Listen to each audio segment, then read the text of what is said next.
चुनाव होने हैं। हरियाणा में कांग्रेस के प्रति बहुत अच्छा माहौल है, क्योंकि 10 साल से जो कुशासन भारतीय जनता पार्टी का और दिल्ली की पर्चियों से चला, उससे आम वर्ग जो है वो उद्वेलित है, तकलीफ़ में है।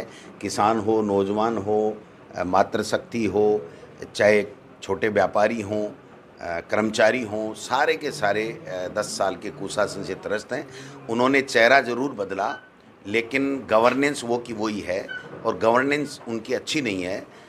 जो खट्टर साहब थे, उनको पहली बार आए, उनको एमएलए बना दिया, एमएलए बनते ही वो मुख्यमंत्री बन गए, लेकिन वो कोई डिसीजन नहीं ले पाते।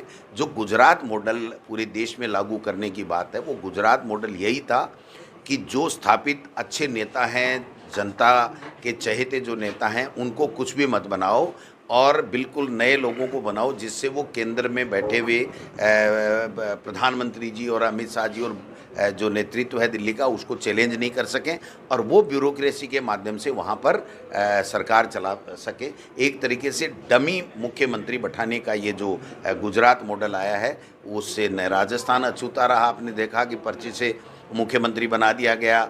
आज कोई विजन उनका नहीं है, कोई फैसले वो नहीं ले पा रहे हैं। वन स्टेट वन इलेक्शन की बात कर रहे हैं। वन स्टेट वन इलेक्शन बिना कानून में संशोधन आ नहीं सकता। वन नेशन वन इलेक्शन की दिल्ली वाले बात कर रहे हैं। इनके पास बहुमत ही नहीं है। संविधान में संशोधन 3/4 मेजोरिटी से होगा, वो करवा नहीं पाएंगे। ये न महंगाई कम कर पाए, न बेरोजगारी जो है वो कम कर पाए, न विकास कर पाए। तो इसलिए ऐसे ऐसे प्रोपोगंडा लाते हैं कि जिससे लोगों का ध्यान जो लोगों की समस्याएं हैं उनसे हट करके और दूसरी बातों पे चले जाए। हरियाणा के अंदर मैं 3 दिन जा कर के आया हूँ।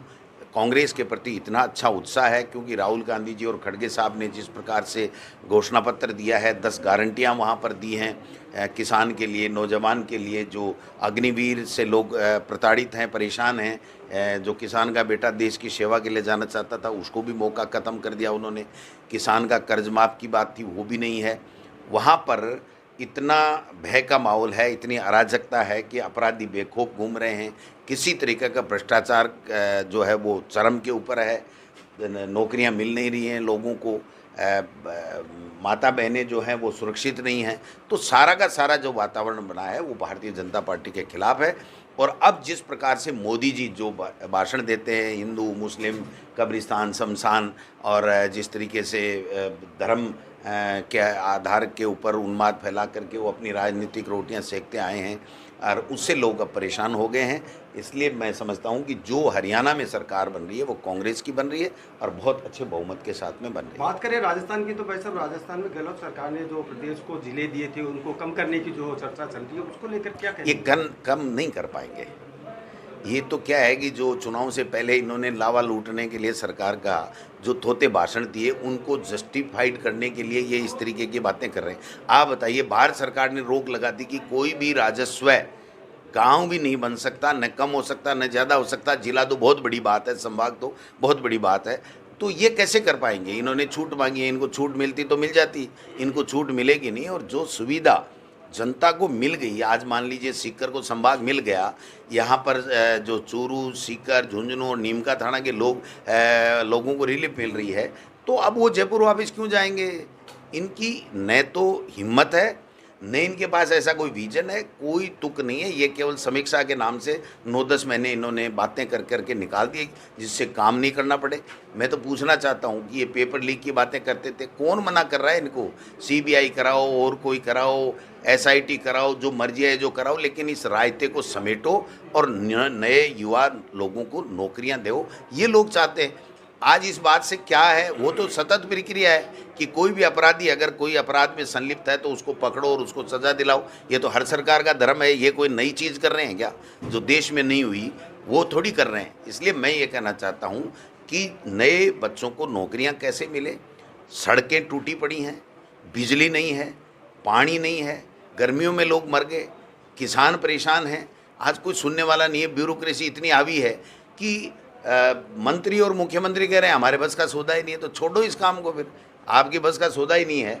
और ब्यूरोक्रेसी कह रही है कि हमें पता ही नहीं हम किस पद पर कितने दिन रहने वाले हैं। अभी जो लिस्टें आई, आरएस की आई, आईएएस की आई, 7-7 बार ट्रांसफ़र हो गए। 1-2 अधिकारी तो ऐसे हैं जिनके 1 महीने में 3 बार ट्रांसफ़र हो गए, और दर्जनों नहीं बल्कि सैकड़ों ऐसे अधिकारी हैं जो आज उनको 12 लगा दिया, कल उनको लाडनू लगा दिया, परले दिन इनको रावत सर लगा दिया।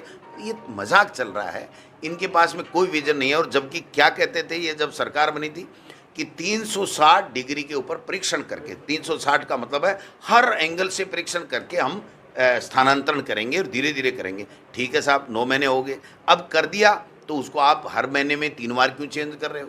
हर लिस्ट में एक अधिकारी तो ऐसा है, मैं नाम बताऊंगा, ठीक नहीं लगेगा, जिसका हर सूची में नाम है, 5 सूची है, 5 बार नाम है। तो इससे ज़्यादा दुर्भाग्य क्या हो सकता है इस प्रदेश का कि ऐसे अनुभवहीन लोग पर्ची से बन गए। आज मुख्यमंत्री किरोड़ी लाल जी का इस्तीफे के लिए ना हाँ कर रहे हैं ना कर रहे हैं। दिल्ली जाए ये 5 बार मिलिए, मोदी जी से मिलिए, अमित शाह से मिलिए, कोई पता ही नहीं है। और किरोड़ी जी देखिए, हमारी विचारधारा अलग है, लेकिन वो नेता तो हैं।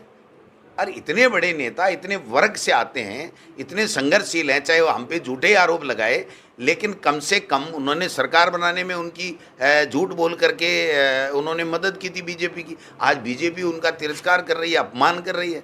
तो ये चीज़ें जब आप अपने नेताओं का, अपने मंत्रियों का अपमान कर रहे हो, तो आप जनता की क्या सूद ले रहे हो? जनता आपसे क्या उम्मीद करे? ये सारी चीज़ें हैं।